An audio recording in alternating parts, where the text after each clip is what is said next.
to alter course to 190 if you do not comply.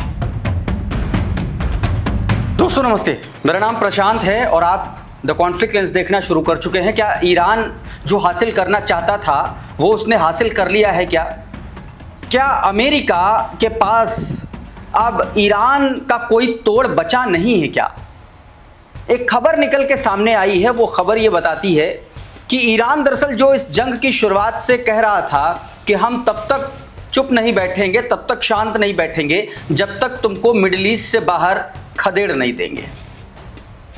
अब उसी से जुड़ी हुई कुछ बहुत इंपॉर्टेंट, कुछ अहम जानकारी हाथ लगी है। अभी मैं उसको लेकर के आपको जानकारी दूंगा।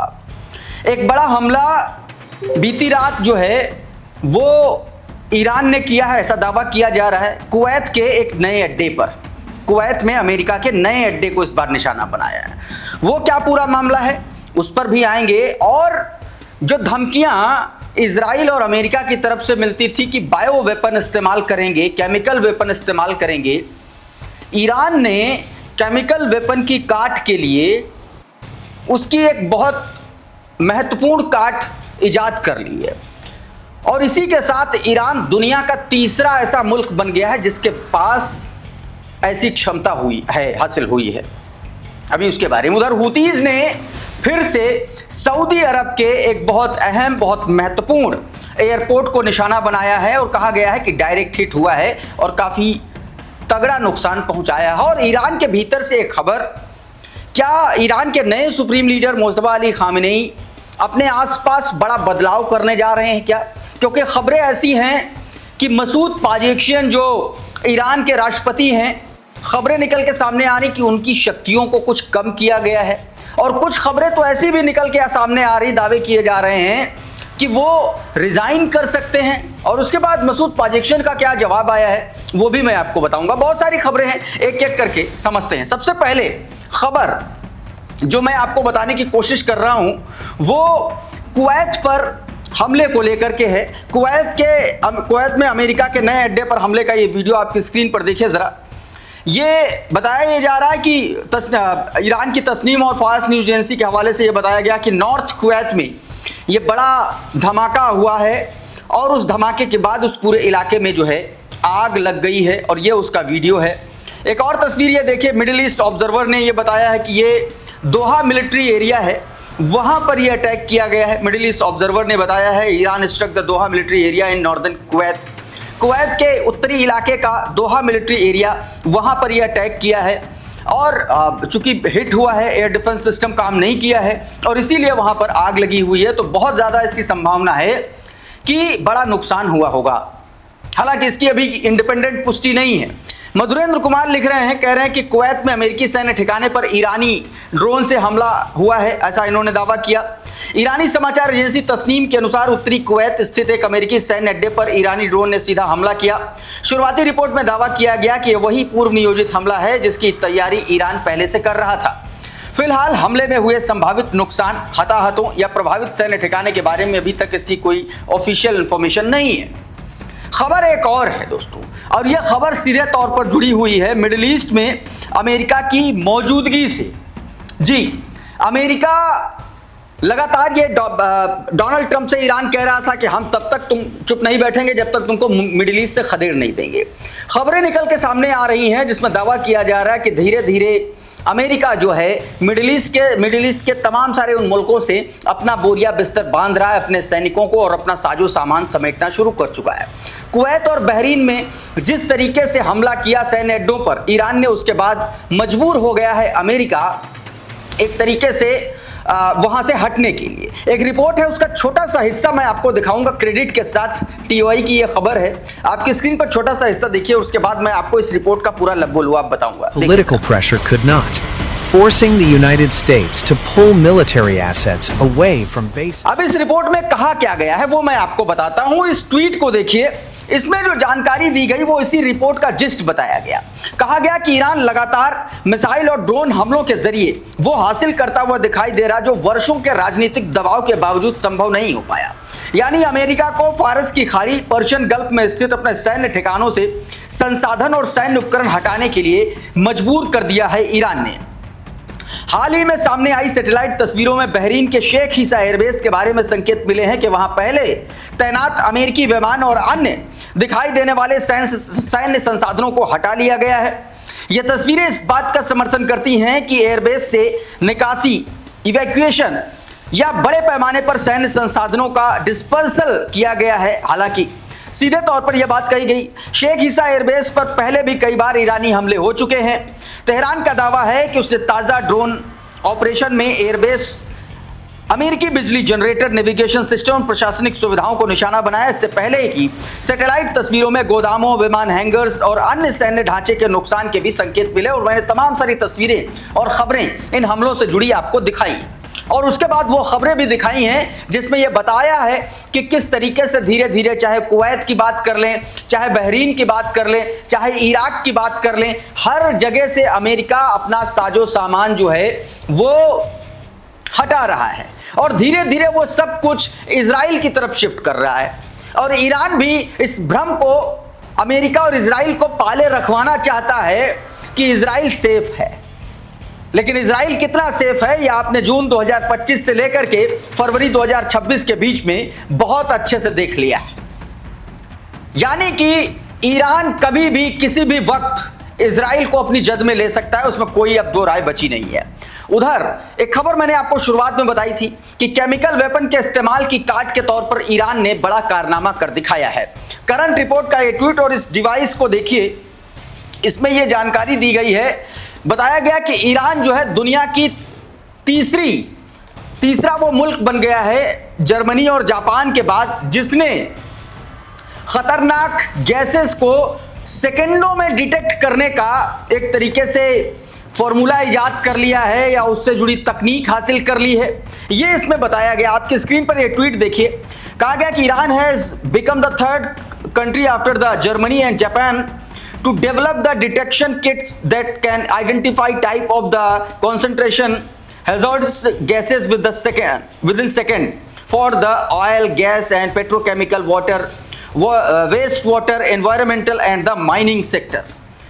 कहने को तो ये घरेलू इस्तेमाल के लिए, लेकिन जंग में जिस तरीके से केमिकल वेपन का इस्तेमाल करने की धमकियां मिलती रहती हैं, जिस तरीके से अमेरिका और इजराइल इस तरीके की धमकियां देते रहते हैं और मदुरो को जिस तरीके से इस्तेमाल करके, जिस तरीके के हथियारों को इस्तेमाल करके उठाया अमेरिका ने, ऐसे दावे किए गए, उससे ये टेंशन ईरान के पास भी थी। लेकिन ये बड़ा जो आप कह लीजिए कि बड़ी टेक्नोलॉजी का ये जो इजाद किया है, ये ईरान के लिए बहुत फायदे का साबित हो सकता है। इस बीच ईरान के भीतर दोस्तों एक बड़ी अजीब सी स्थिति बन पड़ी है। कुछ खबरें निकल के सामने आ रही हैं जिसको भारतीय मीडिया ने भी जगह दी है। दैनिक भास्कर की इस खबर को देखिए, इसमें दावा किया गया, दावे के मुताबिक बताया गया कि खामेनेई के बेटे ने ईरानी राष्ट्रपति की ताकत घटाई है। सुप्रीम लीडर के कंट्रोल वाली इस्लामिक फोर्स ज्यादा पावरफुल, अमेरिका से बातचीत भी IRGC चीफ करेंगे।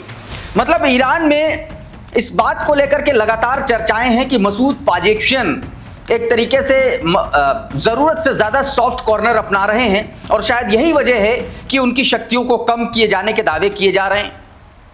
बताया गया है कि इजरायली चैनल 14 की रिपोर्ट के मुताबिक सुप्रीम लीडर मुस्तफा खामेनेई ने सुरक्षा और विदेश नीति से जुड़े अहम मामलों में राष्ट्रपति की भूमिका सीमित कर दी है। रिपोर्ट में दावा किया गया कि राष्ट्रीय सुरक्षा, परमाणु कार्यक्रम और अमेरिका से बातचीत जैसे बड़े मुद्दों पर अब IRGC कमांडर अहमद वहीदी का जो फैसला है वो अंतिम माना जाएगा। यानी कि इन मामलों में राष्ट्रपति की मंजूरी निर्णायक नहीं होगी। रिपोर्ट के मुताबिक पाजेक्शियन लंबे समय से शिकायत कर रहे थे कि उनकी सरकार को बड़े फैसलों से दूर रखा जा रहा है। उन्होंने इससे इस्तीफे की पेशकश भी की थी। अब दावा किया जा रहा है कि सुप्रीम लीडर ने साफ कर दिया है कि रणनीतिक